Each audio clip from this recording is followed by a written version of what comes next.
everyone! Welcome to Psychomeets, a Zoom show.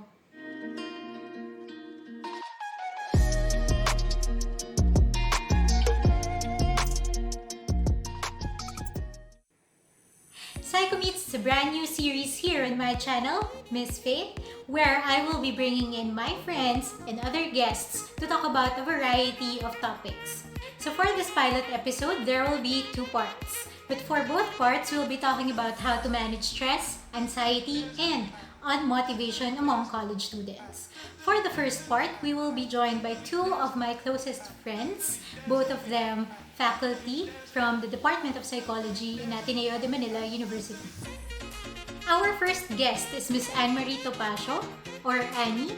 She has an MA in Counseling Psychology from the Ateneo de Manila University and is currently working on her dissertation for the completion of her PhD in Clinical Psychology. Her research interests include depression, anxiety, and adolescent mental health issues. A little trivia about Miss Annie is that she actually placed third in the 2015 licensure exam for psychologists. Our second guest is Ms. Alyda Yasmin Keh, or Ayla. She is a licensed and practicing psychologist specializing in counseling and psychotherapy for young adults with anxiety and depression concerns.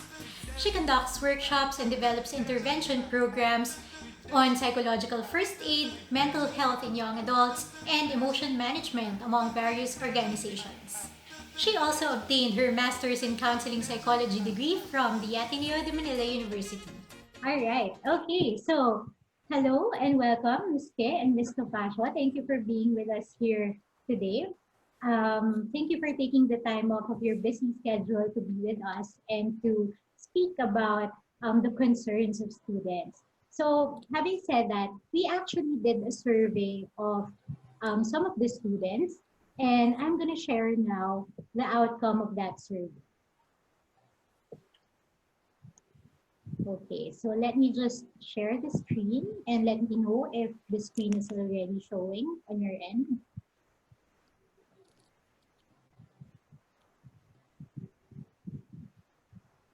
Okay, there. There it is. All right. So this is the outcome of our survey, and we asked the students how they are feeling at the moment. What are your thoughts on this?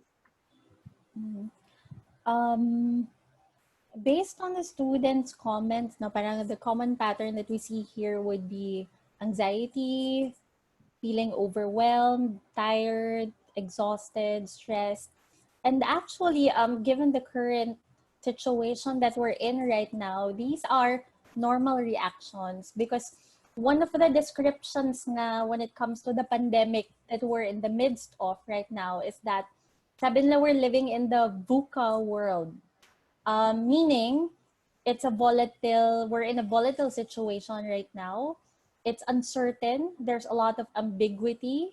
There's a lot of complexity as well when it comes to the current situation. Diba, when we think about the pandemic, usually it's something that we read about in history books or like we would see on videos lang. But now, diba, when you realize that we're in the middle of it, parang there's a certain sense of anxiety because we don't have a script in terms of how to go about this particular situation too. So these are all natural reactions given the uncertain situation that we're in right now. Right, and who wouldn't be feeling overwhelmed and exhausted and anxious if everything seems to be changing? There's a lot of things that you have to adjust for. You also don't know when the pandemic will end, and actually nobody knows when the pandemic will end. Mm-hmm. And you don't know how organizations that you belong to will be reacting to these changes also. Mm-hmm. Yeah. And also because of the uncertainty that's amidst us right now, we experience a lot of changes. And one of these changes would be when it comes to our external world, how we go about our world, our daily routines. Like, for example, the change in school. At the beginning, we were used to the face-to-face delivery of classes. we get to see our classmates every day. We get to interact with our teachers every day. Even the ride going home from school, it's also a time to decompress, after a long day. So there, even the uncertainty of how online learning will be like, because everything is so new to us. So, it creates a lot of changes as well.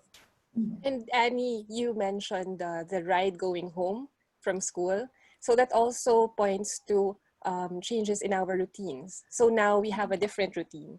And especially at the beginning of the pandemic, we are starting to feel a lot of anxiety and overwhelm and uncertainty also, because the usual routines that we have don't apply anymore, and we seem to be forced to create a new one. Yeah. Even like, for example, after classes, and then you stay in Mae, and then you eat merienda there and just decompress with your friends. That changes, the everyday routine as well. Right. And I also know of people who would take long walks, or they just take the time to walk um, to the gate of the university, which might be quite a long walk for some people, to decompress also, and to just take the time to really transfer their state of mind from having been studying in school and getting into a more relaxed state and preparing their mind to think about other things. Yeah. So that's all gone given the Yeah. pandemic. Yeah. And that's why also it creates a lot of anxiety, because the usual coping strategies that we're used to doing, we can't do that anymore right now. And the little things that we used to take for granted, like taking long walks, like going to Starbucks with friends, hanging out with friends outside, we can't do that anymore. And usually, di ba, yun yung way natin to de-stress. Yeah. And that also affects our relationships with our friends, our families, because we don't live with our friends. Well, some do, but most of us don't. So we go back to our families, and a lot of us would miss our interactions with friends, and somehow relating with your friends would be different online as compared to how it is before, right? Right. Also, one of the changes that we're experiencing would be anxiety when it comes to resources that we have. There's a lot of uncertainty also when it comes to employment. Even going through online classes, and you're not sure if you'll have stable internet for that. You're not sure whether we'll have enough basic necessities, if these will be provided for us. When in fact, before the pandemic, we didn't really, think much about it. But now it's at the forefront of our anxieties. Exactly. And also, there are changes that could be internal as well. I think we were talking about the sense of safety before, Annie. Yes. And so there's a lot of worry when it comes to our safety. Safety in a sense that, the fear of being infected with COVID, it's a very tangible fear that everybody is experiencing. There's also worry about one's health, worry that you might get sick, that family members might get sick, especially if you have loved ones who are vulnerable and who are at high risk. Also, as the quarantine and the pandemic drags on, we see that the virus is also somehow getting closer to our circles. Yes, That exactly. Oo, yes, meron, yeah.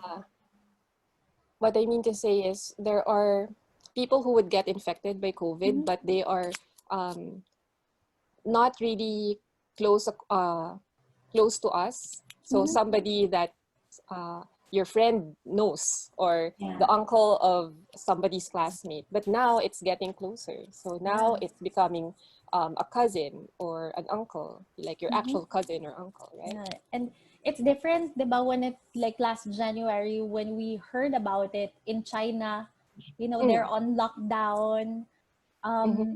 or like there are a few number of people who were infected. Here in the Philippines, it's different. It feels like it's so far, but then Yes.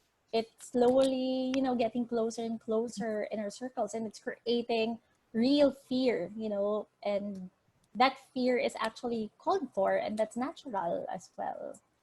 And So yeah. also, if you were feeling safe, or if you feel safe when using the bathroom, when you're commuting, well, relatively safe.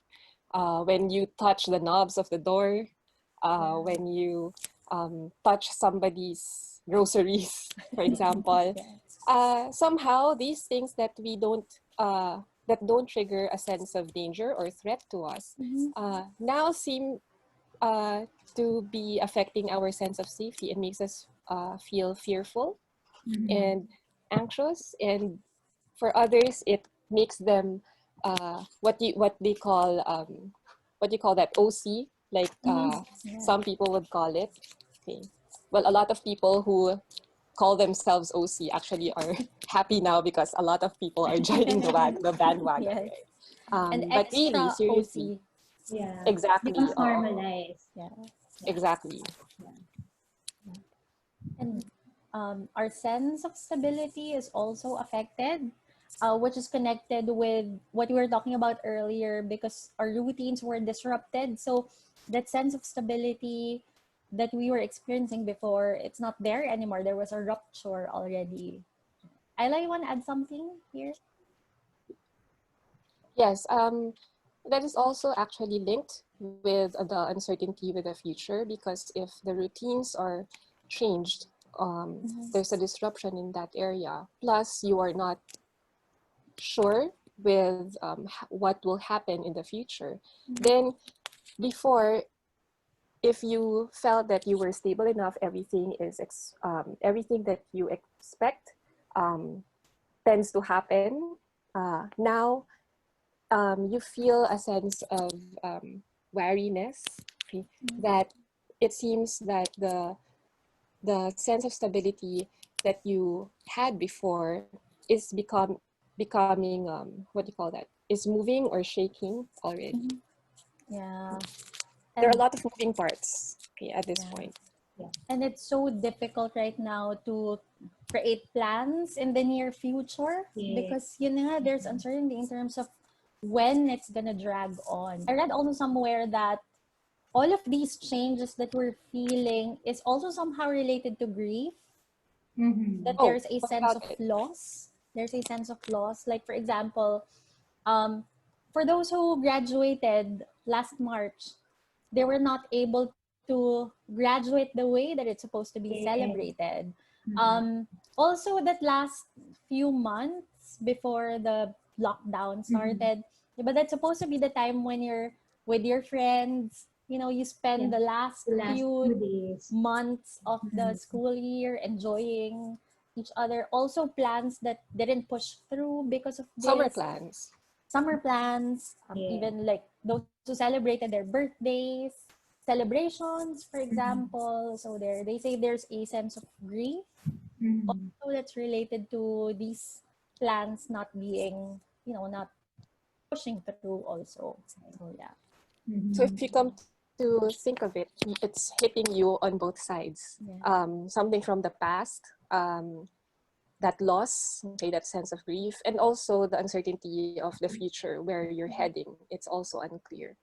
So, the word cloud that we have, it really explains how people are really affected by the situation right now, the pandemic. So what I heard from what you said is that Mm-hmm. these feelings of anxiety and stress and being tired and being pulled from all directions, this is a natural response to what's been happening for like about 7 months now, right?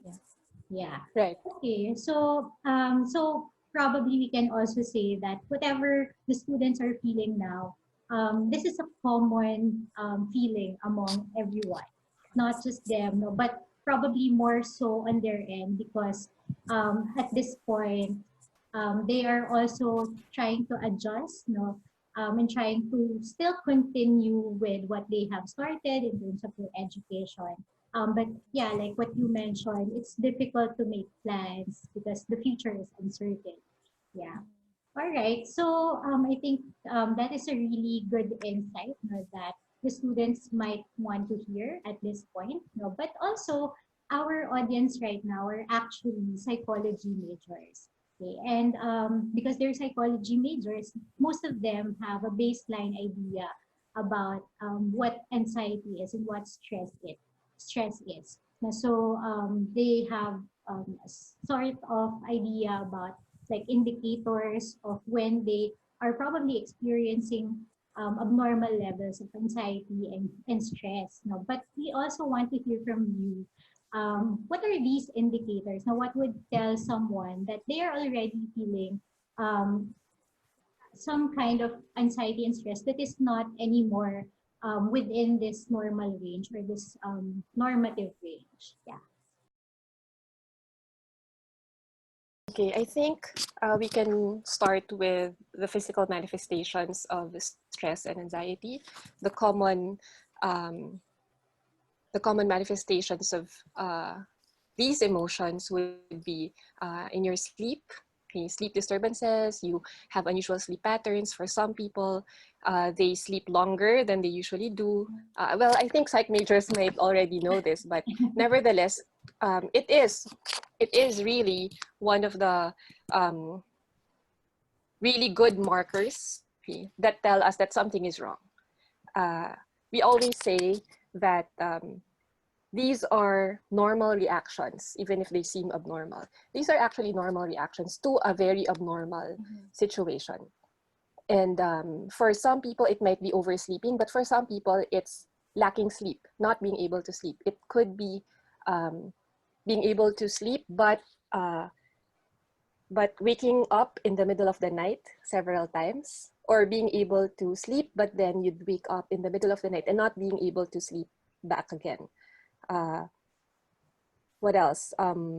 It's difficulty to sleep, to um, get sleep, okay, or to finally get to sleep at the start, because maybe there are a lot of thoughts coming in, okay, which points to anxiety, or your mind is just so awake, okay, at night, and that even if you're not conscious about what is keeping you awake, that is actually signaling your body that something is amiss. And another physical manifestation would be fatigue. Okay, so feeling lethargic, lacking energy. It's like your body feels so heavy. Okay. There's also the fluctuation in energy levels. Maybe Annie can talk about that also. Yeah, so like what Ayla said, there could be lack of energy, but at the same time, some people experience a sudden increase in energy naman, which could translate to being unproductive, or other people would find themselves engaging in a lot of activities also during the pandemic. Like feeling restless? Feeling restless, wanting to be preoccupied all the time. That's why I have so much energy to do a lot of things. So there are changes in appetite as well, whether you find yourself having an increase or decrease in appetite. Again, similar to what Ayla said, it's not the usual level that that you're used to. Some would experience also some very physiological responses like hair loss, skin issues. So there, because these are all connected with stress as well. Also brittle nails, right? Okay, so skin-related issues, brittle nails, some break out in, they get a lot of pimples, some get rashes.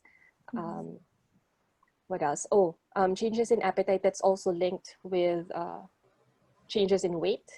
Okay, because your appetite changes, there's also a sudden increase or decrease in your weight.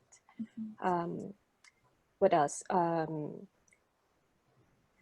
There are also digestion problems, like some people experience hyperacidity, LBM, or loose bowel movement, constipation also. But I think we have to caution ourselves. at this point, because for some, especially for women, you have to watch if this pattern happens along with your period, because that means that it is something period related, and there are hormones that really affect these factors. So you don't need to to worry so much. So maybe you just need to look at the patterns first before you worry some more. Hypertension, which is an increase in your blood pressure or a decrease in your blood pressure, hypotension, are also physical manifestations of stress. That's also why some people with heart problems are discouraged from engaging in stressful activities, or engaging in stressful discussions, because if you get stressed, or if you put yourself in a position where you will feel anxious, then it will affect really your body. Yeah. And it could also be seen in terms of our behaviors, how we act or how we behave. Na? And sometimes, usual things that we do, parang sobrang sanay tayo to do those things, but they could actually be manifestations of anxiety. Like, for example, Again, like what? excessive online shopping, Add to cart. like add to cart, the add to cart Add to cart, add to cart. syndrome. Listless scrolling. You find yourself just, spending the entire day on your bed, just scrolling through your social media. Yeah, I read something about that. It's called like doom scrolling. Mhm. Yeah, because you're really looking for news Oh, that there's a would term. that would confirm your feeling of or sense of doom. Yeah. Mhm. Yeah. And they've actually linked exposure to social media at this time, sometimes with negative well-being also, because we're so surrounded by so much stressful news as well. So yon. So it's important to Right. be mindful of your exposure to social media as well. So, yeah. Also, sometimes you'd find yourself scrolling, but then not really reading or not really absorbing it. It's just Just like mindless. you're in a daze. Yeah. Exactly. Well, for other people who like games, they'd they'd find themselves giving more time playing games, playing online games, or on their consoles, on their Nintendo Switch, in their PlayStation, ganyan. So for other people naman, it's excessive cleaning, which is also part of the anxiety with a sense of safety. So actually your nervous system is picking up danger cues here and there, so it makes you clean more. It's as if you're trying to keep yourself safe, or telling your mind that, okay, I cleaned this table already, I washed my hands, I am safe. So you have to keep on doing that because your brain detects a lot of danger cues. Like you need to assert control. Yes. Yes. Yeah. So in some ways, a lot of behaviors make us feel a sense of control.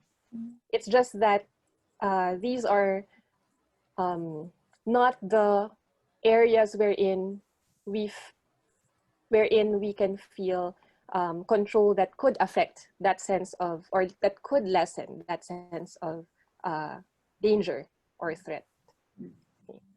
Oh, one more thing. Behavioral manifestation would be overworking also. Okay, so some feel lazy. Some feel lazy, but other people uh, feel like they need to work, or they find themselves as if they have so much energy to work. Okay. Kind of reminds you of somebody, huh? Because overworking could also be a way of coping. So instead of focusing on the worrying thoughts, you would rather divert your attention to work. So there, because So in a way, it's a distraction. Yeah. yes, because what we're going through right now would also have cognitive manifestations. There's a lot of manifestations in terms of how we think, like what we said earlier, there could be a lot of preoccupation with worrying thoughts. That's also connected with some physiological and behavioral manifestations, like we couldn't sleep at night, or it's difficult to fall asleep because our minds are so filled with so much worries. We tend to overthink and catastrophize as well. Like, for example, if you read something in social media or in the news, and we think about it, and later on, ang layo na ng narating ng iniisip natin, so that could lead to a lot of manifestations in our thinking also. Do you have an example for that? Like how the train of thought could arrive at some catastrophe? Maybe let's give a simple example.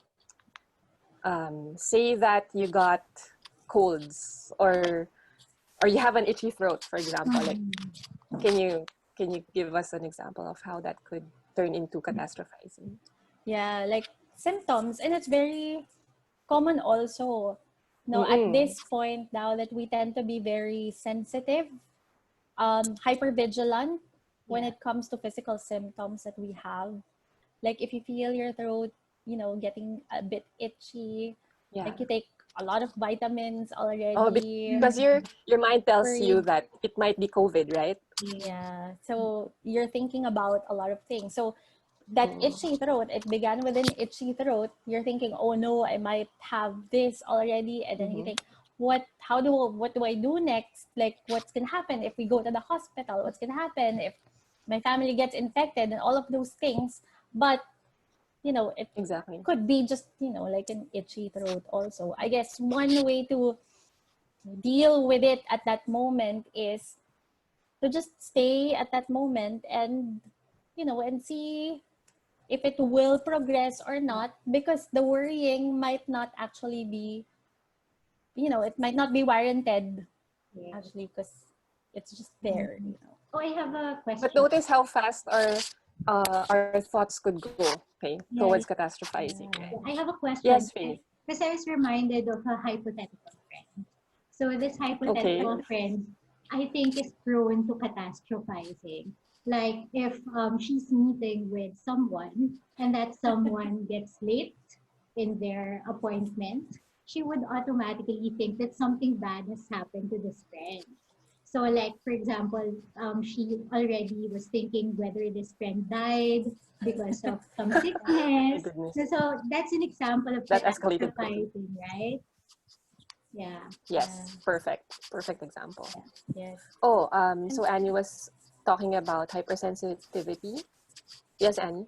And I mean, like, we actually engage in these overthinking also, even before COVID pa, diba? That's true. Even like getting a low grade in an exam, and then you get so worried, you think about, oh no, what's gonna happen to my future already. So ngayon, parang naka-contextualize yung ganong pattern of thinking, within the pandemic context. So there. To me, actually, it sounds like it's not limited to the pandemic. It sounds to me that the pandemic added triggers or added points wherein we can get into that kind of thinking on top of the things that we already worry about.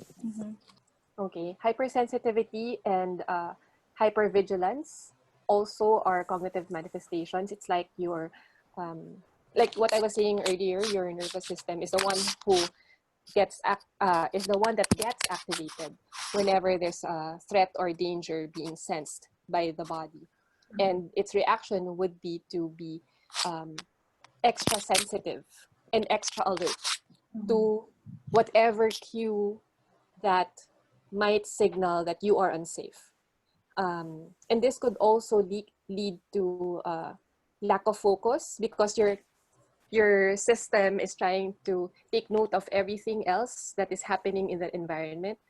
For other people, they get into a hyper-focused state, so the opposite, because maybe it is their way to shield themselves from other distractions, and in hyper-focusing, it's where they feel safe. Well, that's not the only explanations, but we can understand it in that way. Other people might experience lack of focus and hyperfocus because of other things, but it nevertheless is a cognitive manifestation when we feel stressed and anxious. Any other You- way that this anxiety and stress would manifest? I think we can get into emotional manifestations as well. So a lot of people would experience irritability, being quick to anger.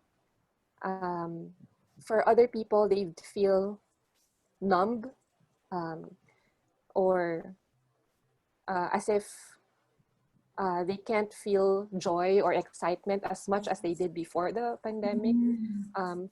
But on the flip side of it, some people become extra sensitive. The things that don't bother them before begin to bother them during the pandemic or the quarantine. Annie, yes, you were thinking about it, something? Yeah, they say that people's tolerance levels are really getting, our thresholds are Right. lower. So the things that normally wouldn't tick us off, would somehow make us more snappy. We would feel more irritable also. But apart from that, there's also sadness. Because like what we mentioned earlier, it's related to grief also. There are a lot of things that we planned before, or a lot of things that we used to do before, or we would enjoy before, that we can't do anymore, on top of worries as well. There's also a sense of helplessness, which is related to not being able to control the entire situation. There are only things that we could do. We can try to clean up everything, we sanitize our groceries, everything, but we cannot control every single thing. And it gives, a sense of helplessness and hopelessness also, not knowing when this will end and how this will end as well. So all of these contribute to what we're feeling right now. And other people would also report, feeling moody, like a lot of mood changes, or the moods fluctuate also. So we can see that the manifestations would actually cover, different levels. Like we could see it physically, we could see it in terms of how we behave, how we think, and our emotions as well. So yeah. But when you take a look at it, our bodies are actually, or our whole self is actually trying to keep us safe. So it makes us vigilant because it feels that things in the environment are not safe. And so it reacts in a certain way, telling us that we have to do something about it.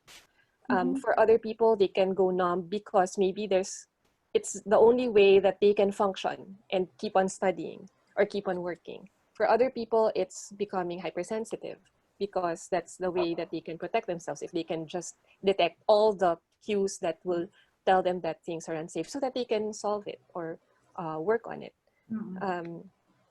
There are also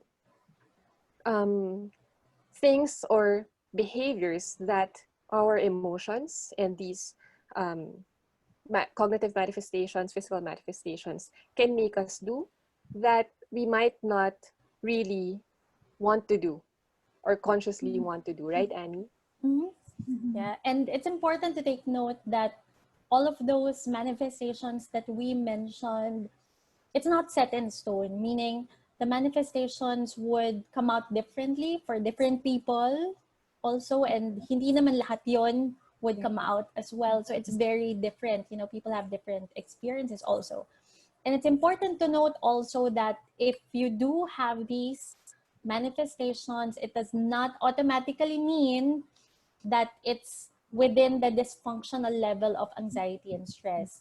Emphasizing what Ayla said earlier, these are normal reactions to an abnormal situation. So how do we know if it's dysfunctional already? I think that's the question. So, Ayla? So if you are observing that this is happening already first, if it happens suddenly or abruptly, it is a marked change. I think psych students have read this phrase a lot of times already. If there's a marked change in your behavior or in your experience, then that's a signal that you have to take a step back and pause and look at what is happening at the moment, so that you can try to address it in a more appropriate manner, rather than being driven by your emotion or being driven by impulse. And also this anxiety and stress that we're feeling makes us do certain things that we don't intend to do, like being overworking or not feeling productive, when you sleep excessively or too little, when you withdraw from your social world or you immerse in it so much. Sometimes, anxiety makes us do that. But at the same time, anxiety and stress could also keep us from doing things that we want to do or we must do, like studying, for example, or doing household chores, or even talking to your friends online as well. Sometimes you just don't feel like, being social, at times. So there. Yeah, sometimes you would typically want to support your friend or your barkada, but then for some reason it feels like you're too drained or you're too tired, or your heart just cannot take A beating. so much stress or additional anxiety, or yes, a beating anymore. The bottom line here, I think, is if it's affecting your day-to-day functioning, Yep. if it is not, you are being kept from functioning properly anymore like you used to, then that's also a signal that you have to take a step back. Okay. So these things that you mentioned are really interesting. I think there are some points there or some indicators that may not be very obvious, right? Because we feel like we're just like, for example, what you mentioned about like withdrawing from our interactions with friends or withdrawing from work. It would make us feel like the automatic thought is that we're just being lazy or we're just being like a bad friend. But then it's good to know. It's good to know that it could also be just a natural reaction to this pandemic situation. It's not an indicator of our character, no, because some people would think that way. Yeah. And also, I appreciated that you actually painted a holistic picture, no, by enumerating all these different manifestations of anxiety and stress um, in terms of different aspects.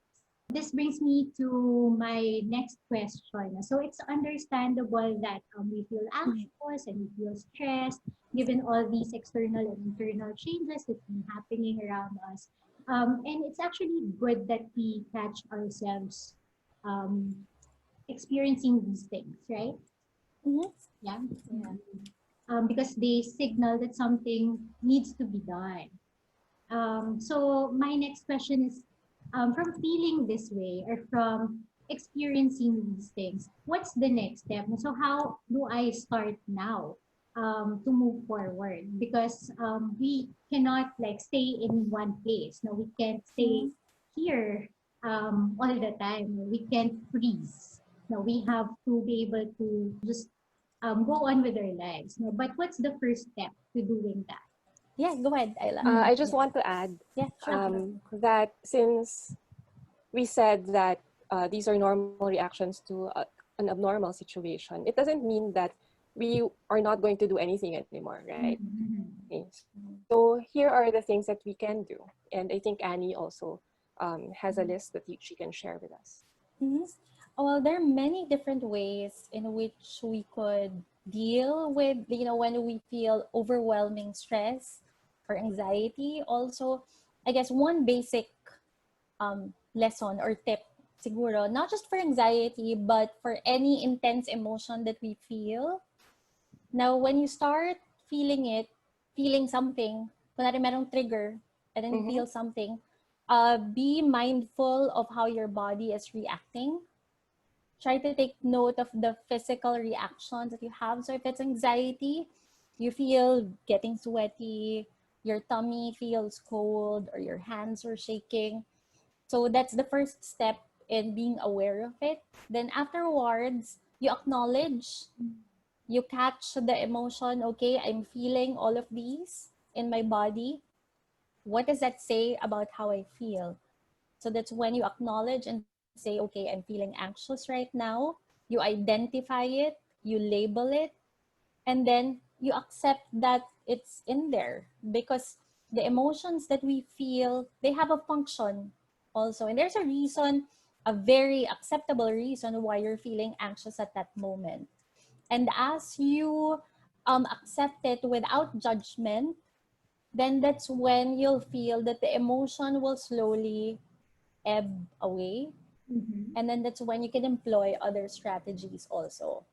So there. So this um, basic steps, like acknowledge, identify, accept without judgment.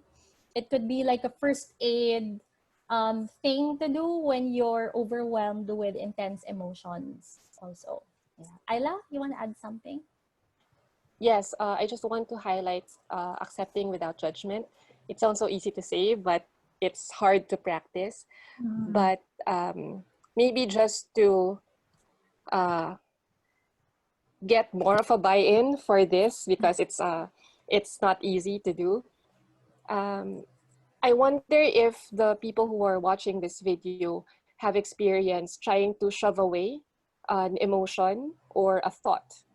I bet that it's not the most helpful, because at some point they keep coming back, and sometimes with a vengeance. And it's so hard to ignore them by simply trying not to think about them. So here is like a trick. If pushing them away is not working anymore, or is not the perfect solution to it from our experience, what about doing the opposite? What about just saying that, okay, I'm afraid, I'm feeling nervous right now, and it's okay. It's okay to feel nervous. It's okay to feel afraid. And then, right, like Annie said, it will ebb away eventually. Yeah. Okay. Yeah, Because so, yeah, we're yeah, so go on. used to like anxiety and fear, anger, also these negative, with quotation mark, Mm-hmm. emotions. We're so used to not being comfortable with them because we have been socialized to say that these are not good emotions. That while we're growing up, people would say, you should not cry, you should not feel angry, don't be afraid, don't be scared. But if you're in the middle of a pandemic or in whatever kind of situation that elicits, those kinds of situations, that's actually very normal to feel it. Yeah, what are you telling me to do? To stop, What are you saying, not how be I afraid? feel. Yeah. Yeah. So there. So it's really, we would like to really tell people that it's okay to be comfortable with any kind of emotion that you feel. It's not, again, it's not easy to do that, but there's a reason why they're there. They have a function, they have a purpose. And eventually, like if we accept it without judging it, without shoving them away, then they will ebb away as well. So, yeah. Okay, so what I'm getting from what you said is it's okay not to be okay, right? Yes. Sounds like a typo. Yeah, yeah, like K-drama. And also that all emotions are welcome. Mhm. Okay, so the hope is that by acknowledging your feelings, by identifying them and labeling them, and accepting that they're just a natural response to something that is threatening or something that is uncertain or overwhelming, and without thinking that it's bad or something wrong, nor it's wrong to feel that way, then it would just pass. No, am I right in saying that? Mhm. Mhm. Yes. Okay. Yeah. So, but say for example, no, so if I feel intense anxiety and stress to the point of it sort of paralyzes me already. Like I cannot do anything, and they don't dissipate. Even if I've waited for a long time already, like several months, it's still there, and I'm already getting impatient. Work needs to be done now. No, I already have so much backlog in terms of the tasks that I need to accomplish. And it still won't go away even if I'm just accepting this feeling. I know that this is a natural response. Now, so is there anything else that I can do about it?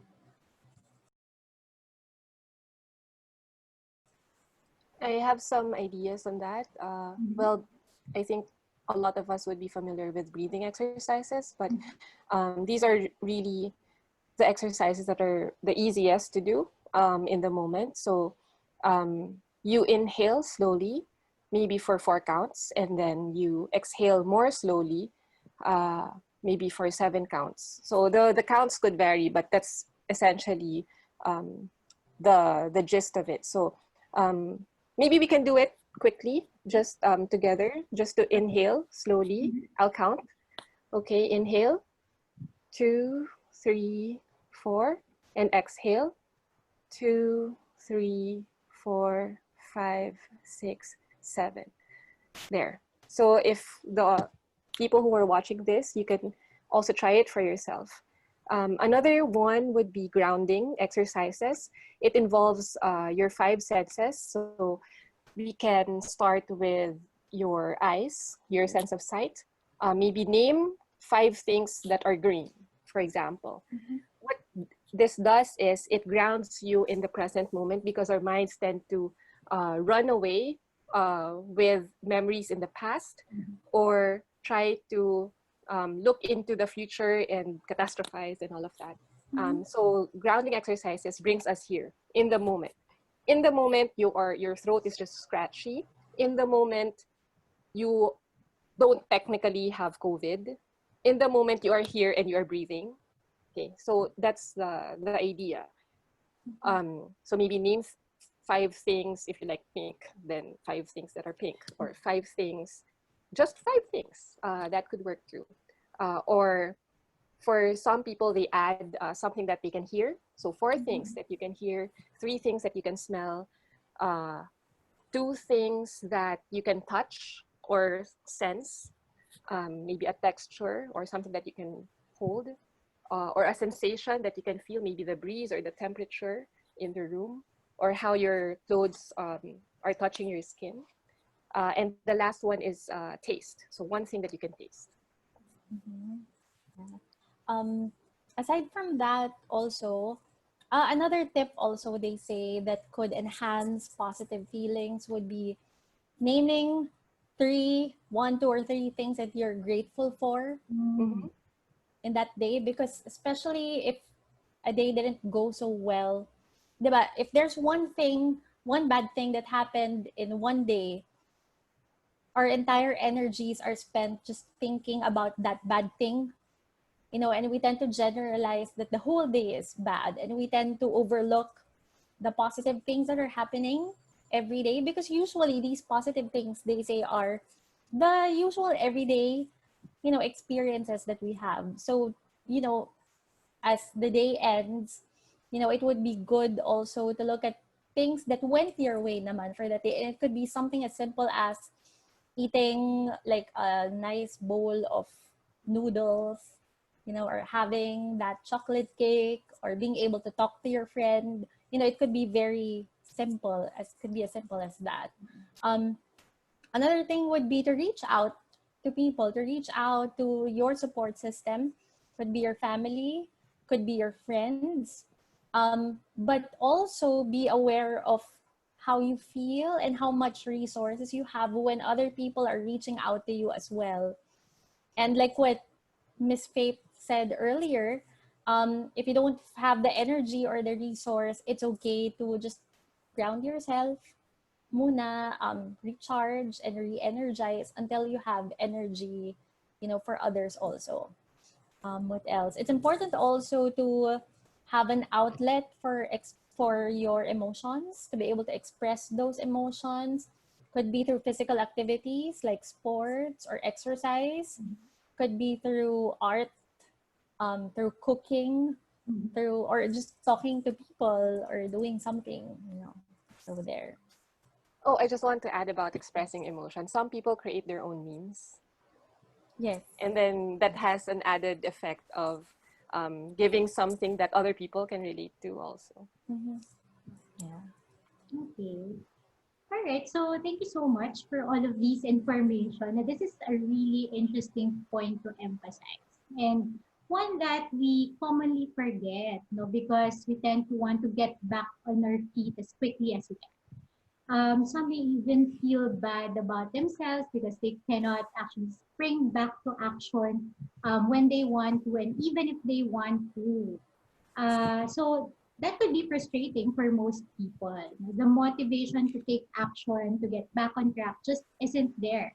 So thank you so much for pointing those things out. And before we can move forward, we actually have to first prepare for action.